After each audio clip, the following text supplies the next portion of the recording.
On the Flying Target podcast today, we chat to a gentleman who's been involved in sporting clays from kind of the inception of sporting clays in America. Andy Duffy, thank you so much for making time for us today. Before we hear what Andy has to say, could I please ask that you subscribe to the Flying Target podcast? It's only a click. It doesn't cost you anything, but it really helps me. Helps the algorithm also get more of this content out to more people on YouTube. Now, back to today's guest, Andy Duffy. Thanks for having me, Andre. You and I met in 1993 at a shoot in Hunter Mountain. It was the year just after America had, I think, one of its first FITAS sporting tournaments. It was the 92 Okemo Mountain where George Digweed won his first one. But it was kind of where Sporting Clays was trying to find out what it was going to be in America. Was it going to be on a FITAS format or was it going to be on a more Sporting Clays format? Take me back to those early days of American Sporting Clays. Everyone seemed to be using semi-autos. How did you get involved in the game? Well, my initial exposure to shotgun shooting was my uncle was an international skeet shooter, and we spent a lot of time together hunting rough grouse and woodcock, primarily where I'm from in the Northeast. I found a place up near the Finger Lakes that just was covered up in grouse, and I couldn't hit them. I just really made a lot of noise and hit very few birds. So a little club down the street from where I lived in New York opened up. It was in Sussex, New Jersey. It was called Big Spring Sporting Clay. So I started to shoot there to get better for grouse hunting. And one thing led to another, and I went to a tournament at down at a place. It was right around the corner from where we used to go down to Maryland to shoot rough Canada geese. Anyway, we had a great time going down there, and I saw that Hopkins Game Farm was putting on a tournament. I just decided to go, and I just had the best time. And I very rarely ever do anything with any kind of moderation, so I just started shooting like crazy. And next thing I know, I was starting to win tournaments. So this was around the same time, sort of early 90s or late 80s? That would have been late 80s. Late 80s. And there actually, I think when I started, there were primarily 5 clubs in the country, and the governing body was the USSTA, the United States Sporting Clays Association, and those were who put on. That was the governing body when they had the World FITASC in '92 at Okemo Mountain. It was just after that, then the sport tried to get professional. There was an organization called Sporting Clays International out of America that wanted to that had visions of being what the PSCA became, I think. There were some gyrations there. A guy named Bob Davis was running the USSCA, and he'd done some naughty things, and basically had made some questionable financial deals. And the NSCA, out of all those gyrations, the NSCA was conceived by the National Skeet Shooting Association, the NSSA. So they were a much more professional operation, and they ran better shoots than the USSCA did, and ultimately they took over the mantle of the game from the USSCA. And it's gone from strength to strength since then. I see currently, as we speak, there's some renovations happening to the Hall of Fame. They're making a bigger Hall of Fame hall, and you were in the Hall of Fame. I am. Yeah, I was inducted in 2005. So tell them, for international shooters, how do you get to be in the Hall of Fame? Well, I guess you just perform. I've been on the U.S. team. I want to say it's above 50 times between the FITASC and the World English, and also I did one turn. They had the I think the World Compact Sporting Championships here as well, and I've been on the U.S. team for many years.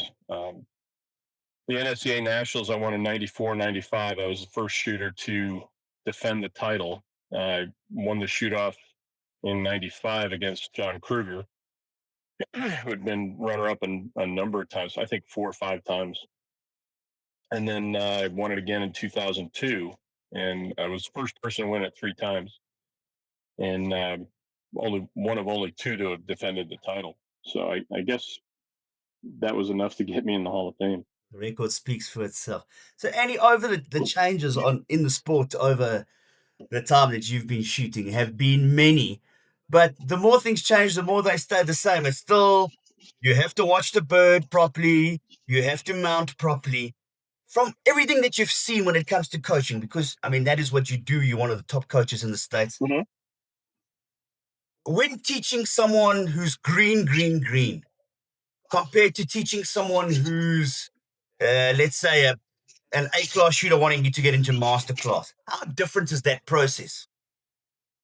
Well, it's like anything else, it all depends on the person's desire more than anything.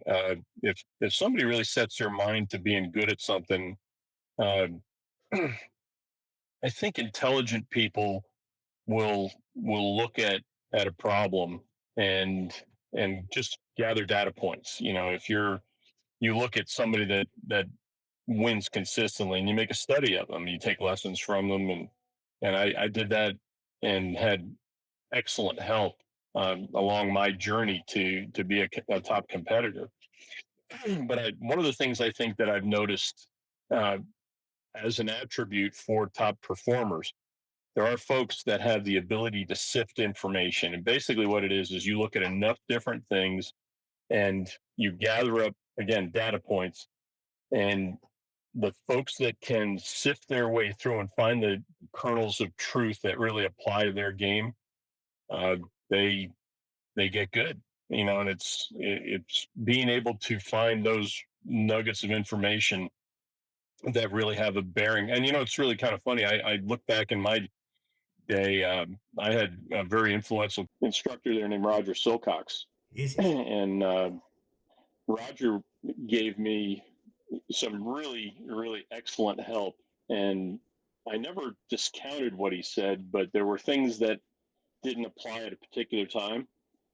And but I never forgot the things he said. And later on, I found that some of the things he said did pertain. So I think it's also a matter of timing. When you find information that you need at a particular time. Even though he said some things and taught me some things that that didn't apply at that particular time, later on I found that they did. So it's a body of work. You gather up information, and the more you know, the more the pieces of the puzzle fall into place. And that's, I think, as being an instructor, I can look at a shooter and kind of relate to where they are in their game. And I've got like a Rolodex of information that influenced me at a particular time. And I can generally relate to where they are in their learning curve as to where I was at the same time. And I think that makes me very efficient at helping that person, because you got to know what to say to them at the right time. Yeah. And once they've assimilated that information, you move them to the next point. So I think I'm unusual in that I've been a very successful competitor, and it's not typically the case to find somebody that has been a top competitor and is also a talented coach. And I like to think that I'm a talented coach. Yeah, because the two skill sets are very different. Being a good shooters are a dime a dozen, good coaches very, very few. So when you've got both of them, it really is a big plus point to your students. Yeah, and I think it has a lot to do with being able to speak well in a bunch of different ways. If you can just say the one point you're trying to make one way, it'll make sense to a certain percentage of people. But if you can explain the same principle 3 or 4 different ways, one of those ways will resonate with a student, and you'll be able to get your point across. So there's a certain amount of empathy. I have to try and hear what I'm saying through their ears. And if I can have that empathetic perspective, it makes me better at delivering the information. So it's not only knowing what to say, it's knowing how to say it. Well, that's an interesting thing. So, from if I'm reading between the lines there, you'd also then say to potential students, get a coach and get someone that resonates with you, someone you can understand when they're explaining a thing. Yeah, and it's funny, the topic of shooting a shotgun is fascinating to me, and to see other people and how they go about it, you learn that there's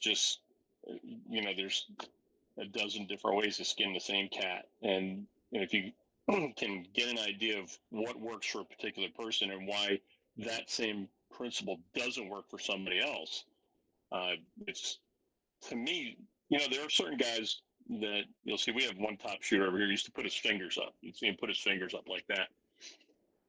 What he was doing is he was thinking about how long is it going to take for the shot to get from here to there, and that target's going to travel that distance.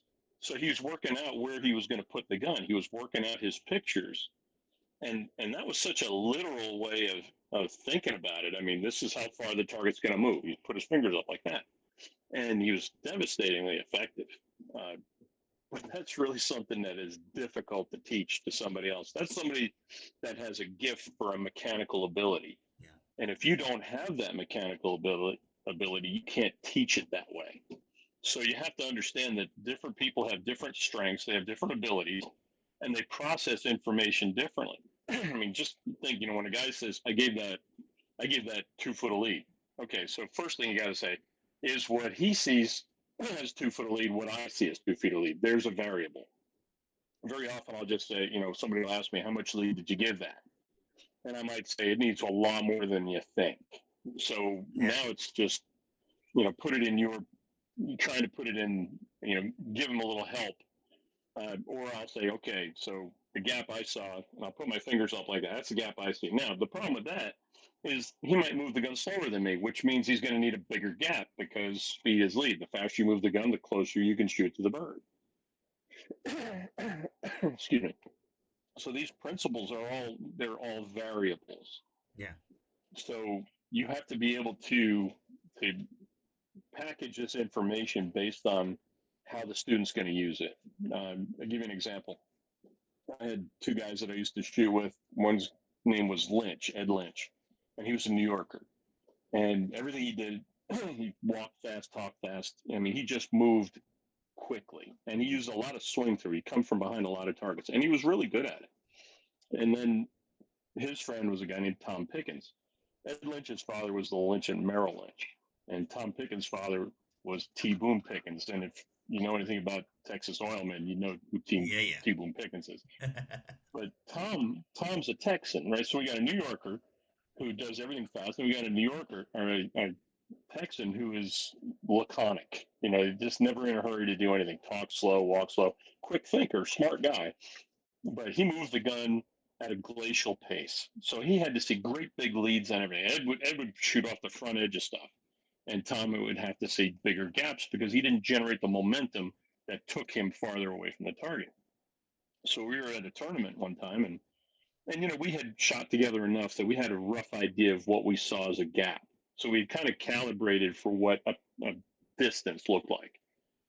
And we were shooting a Batu that came off a hand trap. And it was a report pair off a hand trap. And Ed leans over and says, Andy, how much should I lead that? I said, give it about 6 inches, Ed. And Tom leans over and says, Andy, how much you reckon I ought to lead that? I said, give it about 6 foot, Tom. Well, the guy standing behind me that was listening turns to his friend and says, he's mad at one of these guys. Well, Ed gets in there and he rips through this thing. When he breaks, just a little bit off the front end of it, he pulls the trigger. But see, there's about a tenth of a second delay between your brain says now and your finger pulls the trigger. And in that delay, his gun has traveled. He's got all kinds of kinetic energy built in that barrel. So the gun has traveled. His perception was he was just a little on the front side of it. But what he actually did was he moved the gun so quickly. But by the time his brain said now and his finger actually pulled the trigger, the barrel had traveled a mile out in front of the bird. He gets them all. And this guy turns to his friend and says, he's mad at this guy. So Tom gets in there. he's not generating the same gun speed. He's moving so much slower that he has to go to a big gap right away. And he drills all of them. Ed hits them all. Tom hits them all. And this guy says, I heard you tell him 6 inches. I heard you tell him 6 feet. How come they both hit him? So I got a business card out and I gave it to him. I said, give me a call. We'll talk about it. Yeah. These are principles, right? So everybody has strengths and weaknesses, and neither of that is a strength or a weakness. It's just they had to do it differently. Yeah. And if you're trying to coach Ed one way, it ain't going to work for Tom. If Yeah. you're trying to coach Tom way, it's not going to work for Ed. So you really have to suit the case to the client. And when you figure out, how they like to do things, and I've gotten to the point now where I can spend a box of shells with somebody and have a pretty good idea what they need to hear. Mm-hmm. And it's basically moving at a comfortable pace. Some people have a quicker pace, they'll use more swing through. Somebody has a more sedate pace, they'll use more sustained lead. And you build their style of shooting based around how they move comfortably. And once you get the principles down to that, it opens up vistas of opportunities for folks. It's funny because it doesn't really matter. I've had D class shooters, I've had master class shooters in the same clinic. And what happens is when you get a D class shooter to hit something, it makes the master class shooter really pay attention because they think, well, geez, if it works for that guy who is so new and inexperienced, this has got to be the truth. So when you're speaking the truth and honestly, if you're not getting good results right as you're teaching these principles, then you're not teaching the right stuff. So when a master class shooter sees a lower class shooter really doing well, all it does is underline the information for them and really make them convinced that what you're trying to share with them is fact based. Yeah, yeah, yeah. So you mentioned in the beginning that the reason to get into sporting clothes was because of hunting. I know you're had a few days of hunting now, and what I've seen from your social media has been rather windy conditions. And it reminds me of a story. So, for those that are watching, Andy and I met in 1993 because my dad is a shotgun umpire. My dad said to me, if you speak to Andy Duffy, ask him about the story when he came to South Africa and shot rock pigeons. Yeah, yeah, that was a phenomenal time. Yeah, we were. I think the Sun City had the World Fit House Championships, and we went down there, and there was I don't know how we got tied up with a guy, but there's a farmer there asked us if we wanted to go shoot pigeons, and they're actually, I think they were long-eared doves, or at least something similar to that. And so uh, we, it was myself, Scott Robertson, and Bobby Fowler, and we went to this farm, and we had a bunch of shells, and I was standing alongside a fence that had some pretty long grass behind it, and as I was shooting these doves, people from the village would come and they would gather up enough for dinner and go home. Well, they weren't going the grass, so I'd hop over the fence and pick up some of the doves that I had there, throw them over the fence. I just you're shooting stuff, you don't want to waste it. People are coming to get some food. So anyway, while I was doing that, I flushed some Franklin partridge, and the farmer wasn't there. There wasn't anybody around to ask, so I just started stomping around this field and shot a bunch of partridge. And when I threw the partridge over the fence, the folks from town it was a real scrum as they were fighting over these partridge. Well, I beat this field flat looking for these partridge, and I shot a whole bunch of them. And there was a river on the backside of this pretty good sized field, and there were ducks everywhere. And so I was trying to get these ducks to flush, and they wouldn't. So I finally sluiced one on the water, and when I shot, they started flying, and they kept circling around me. So I kept waiting for when they came over the ground, I'd shoot a couple more, and I probably shot a dozen of them, and just having the best time. When I threw the ducks over the fence, things got really serious. Anyway, when I was all done couldn't find any more partridge, or at least I'd harassed them enough that they'd gone far enough I didn't feel like pursuing them. And then, the ducks had finally got tired of me harassing them. They left. And I was dangling off a branch there trying to get the one that I sluiced on the water. And I got that out of the creek. And you got to understand that in America, it's like I'm in Montana right now, and this is one of the few places in the United States that I'm not at the top of the food chain. Mountain lions aren't really all that dangerous, but we have grizzlies here and lots of them. And if a grizzly decides to make a meal of you, you're going to be a meal. That's just pretty much how it's going to go. But anyway, you don't think of that when you're in Africa. You don't think that there's other things there that could really harm you. Well, I'm on the other side of the fence back shooting pigeons, and the farmer shows up, and he says, "How are you going?" And I said, "Well, it's been great." I said, "But why don't any of the townsfolk go in that longer grass to pick up the doves?" And this guy says, "Oh, you don't want to go in there." And I mean, I'd beaten this thing flat. And I said, "Why not?" And he says, "Oh, we have two different kinds of mambas here, black and green, and those fields are full of them." I had stomped that. And then I said, "What about the river in the back of it?" He says, "Oh, we lose a native a month to crocodiles." And I I don't know how I survived it. I really don't, because I mean I had mashed every inch of that field flat looking for those partridge, and then I was down along trying to get the duck in that I'd sluiced, and so anyway, I'm glad to have made it back. It might not have gone that way. Andy, I hope this is one of a series of conversations we can have because the stories are fantastic.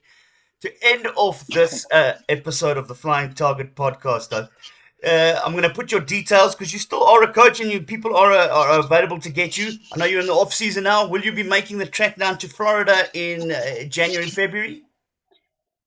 I'm not really decided where I'm going to spend the winter. I've done the last 2 years in Tucson, Arizona, and I really like it there. But I've got a couple other opportunities. I'm going to have to make a decision before too long as to where I'm going to spend the winter. But right now I'm busy. I'm trying to get my dogs to recover, and you can see I got one of them right here. This is Hannah.